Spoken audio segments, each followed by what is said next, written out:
Hello everyone, welcome back. My name's Jase. This channel is about our journey to become more self-sufficient, and today I'm going to prepare this bed and this bed for brassicas. Now, brassicas are the family of plants that include cabbage, cauliflower, calabrese, broccoli, sprouts and a few others. So they all like the same conditions, and I've given these two beds a weed. What I'm going to do now is give them a rake to get them roughly level, and then we're going to set up some hoops and netting. Now, I'm not going to put the plants out today, they're still growing on in pots, and I'll show you those in a little while. And while I don't have to put them out in the ground, I won't, because as soon as you put them in the ground, slugs are going to be the main problem,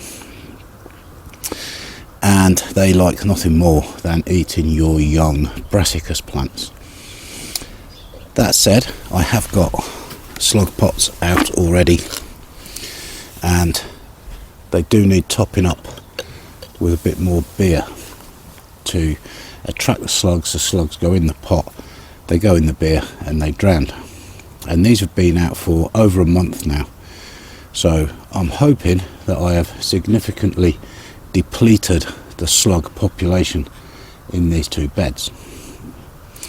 So I'll get a rake, we'll give them a rough level out, pull out any big stones and weeds and sticks and things like that, and then we'll start setting up the netting.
Now, of course, another thing that you're doing by raking is disturbing any really small weeds and bringing to the surface any slug eggs and stuff like that, that if we do get another frost will help kill them off. And the weather at the moment, it's quite a nice day. I can't decide if it's warm or cool. It's one of those days, but we are staying about 5 degrees on a night time, which is plenty warm enough for the hardier crops. And if I wanted to plant out the brassicas today, that would be fine, but I'm probably not going to. They're fine in the pots at the moment, and I'll show you those in a bit. And all I'm doing there is just loosening the top of the soil, disturb the little weeds, pull anything I don't want in the bed to the top,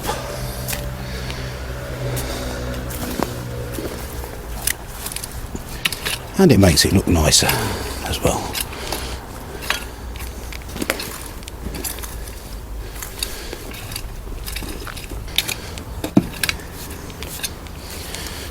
Now, this bed has got a lot of shop bought compost that I grew potatoes in last year, and it does look very nice, I must say, and it'll be an interesting experiment because this is shop bought compost that has already been grown in. I wouldn't add new shop bought compost to the bed in case it contained weed killers. This bed has got my homemade compost on, and that was spread on there probably a month, 6 weeks ago. So it'll be an interesting comparison across the two beds growing brassicas in them. There is a lot more woody material in my homemade compost, so I'm going to give that a rake as well, pull out any really big stuff. That'll go back into the composting cycle, and then we'll do the next stage. So now I've got the bed weeded and raked, I'm going to do what is called the gardener's shuffle, and that is to go along and compact the soil, and that's because brassicas really like a firm ground. They hate to have their roots moving, so going along doing the gardener's shuffle helps to firm down the soil, and then when you dig a hole in to plant the young brassicas plants, they'll be a lot happier. And some of the taller stuff like sprouts and what have you do get quite a lot of wind resistance, and therefore they can be blown around quite a lot. So although it might look a strange thing to do, the plants will appreciate it. And these are no dig beds, so they haven't been dug. What I'm sinking into here is purely compost that was put on top of the beds.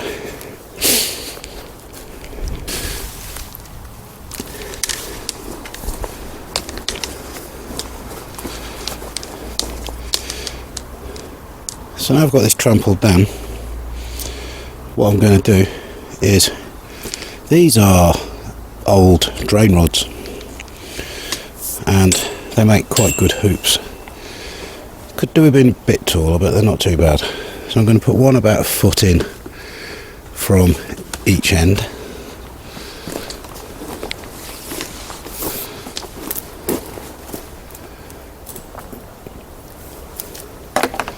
And then one in the middle.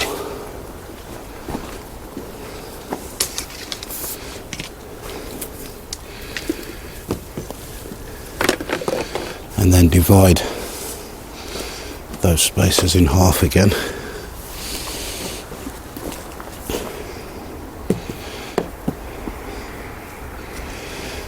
And then we'll push those into the ground to form the support for the netting.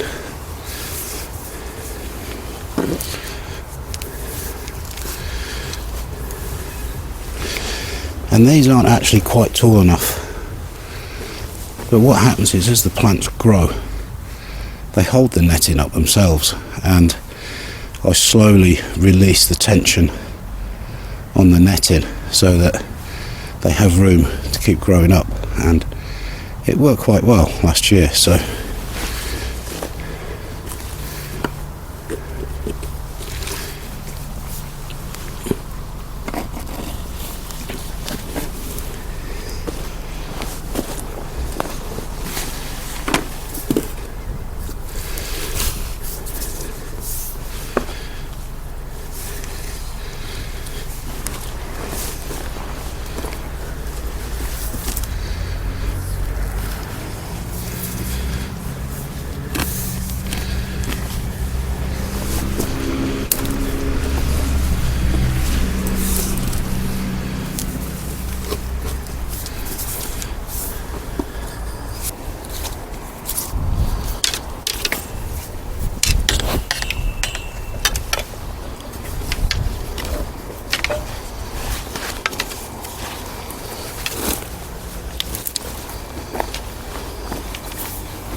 So the next thing that I'm going to do is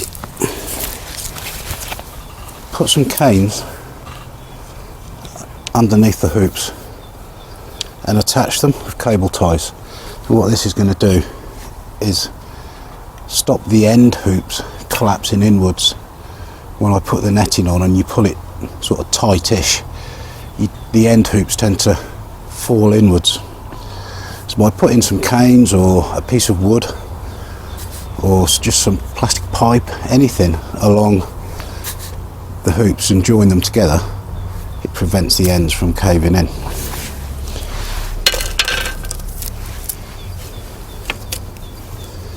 If you're going to use cable ties,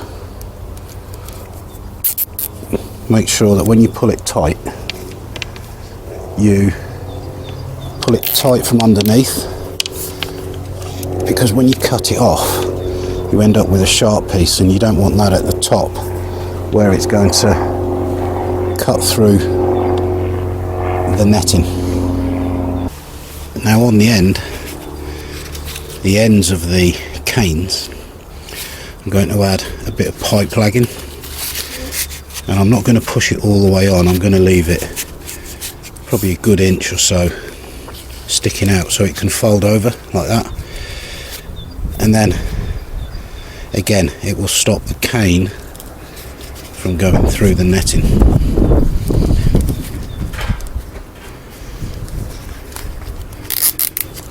Same as before, when you pull it tight from underneath so that you don't have a sharp piece on the top, and that's enough just to stop it from going through the netting.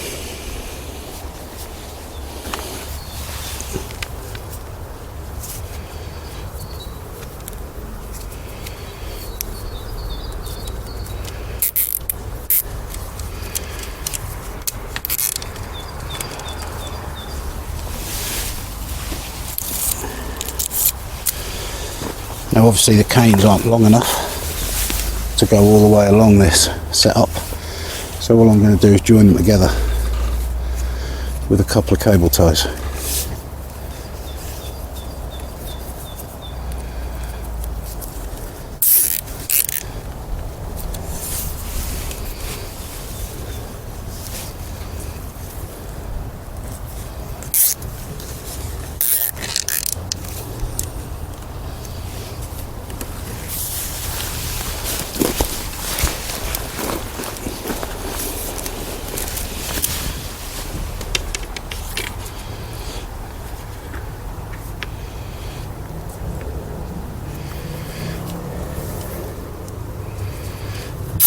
And then again at this end, a bit of pipe lagging just to protect the netting on the end here.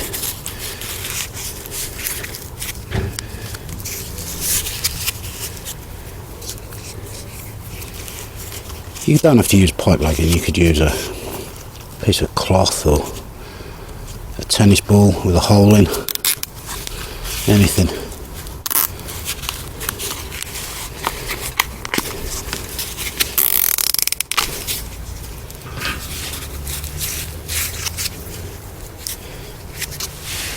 And there we go, ready for the netting.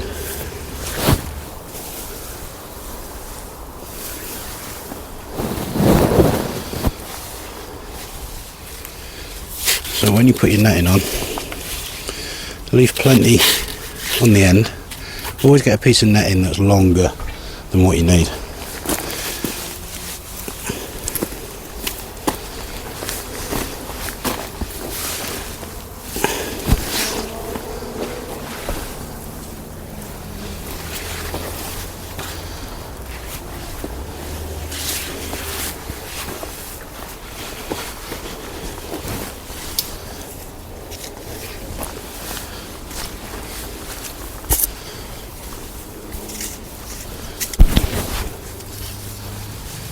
There we go.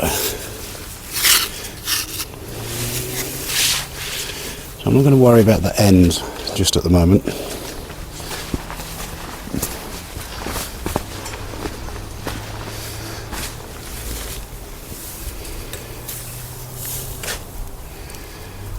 to get it roughly in position.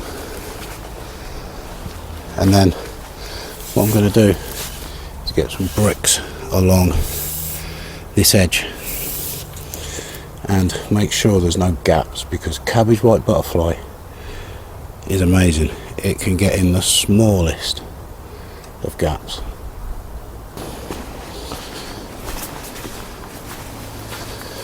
So start with a brick at each end and pull it tight along its length, and then add other bricks in the middle to hold it down.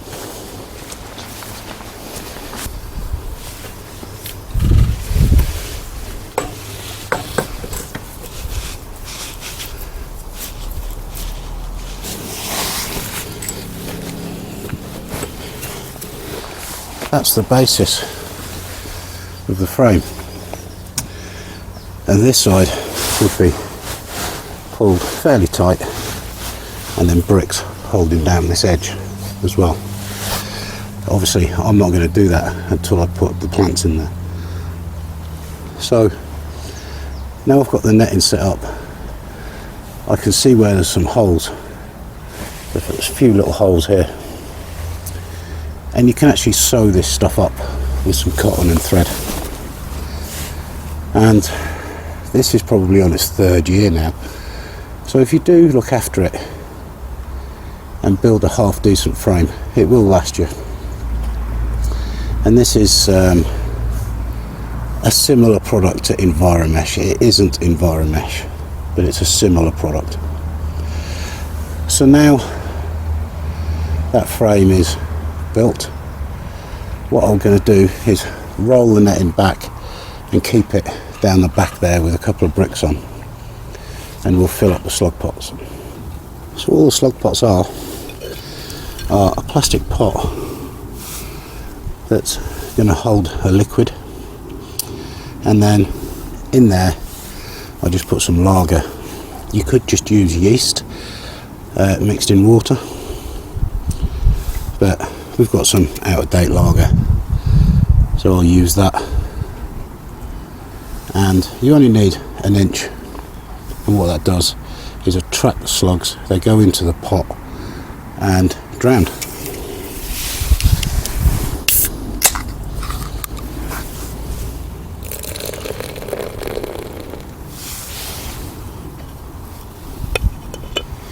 The roof tile is there just to stop the rain diluting the beer.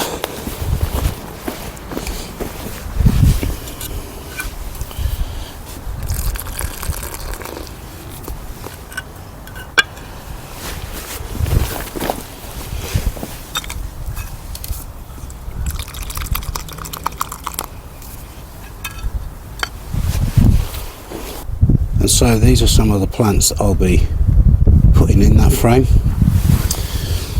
And we've got red cabbage, cauliflower, and we have got some cauliflower here. This is all year round. And then these are broccoli, and more broccoli. They're actually calabrese, not broccoli. And then there's some other plants here that probably won't go in the frame, but so we've got some spinach and we've got some kale. And these were all sown from seed in February and come along nicely. We've got a pea there. We have got a pea in with a calabrese. That's interesting.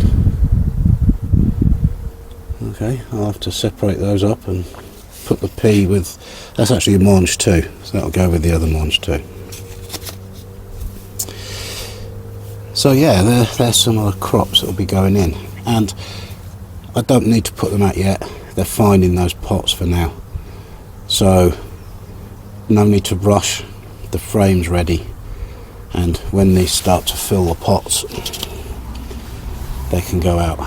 Roots aren't just starting to appear at the bottom, but there's no way that that's pot bound yet, so I'll put those back in the cold frame tonight, and I put them out in the day, get a bit more light and get a bit stronger, blowing around in the breeze, etc. So while they're out of the frame, I'll give them all the water.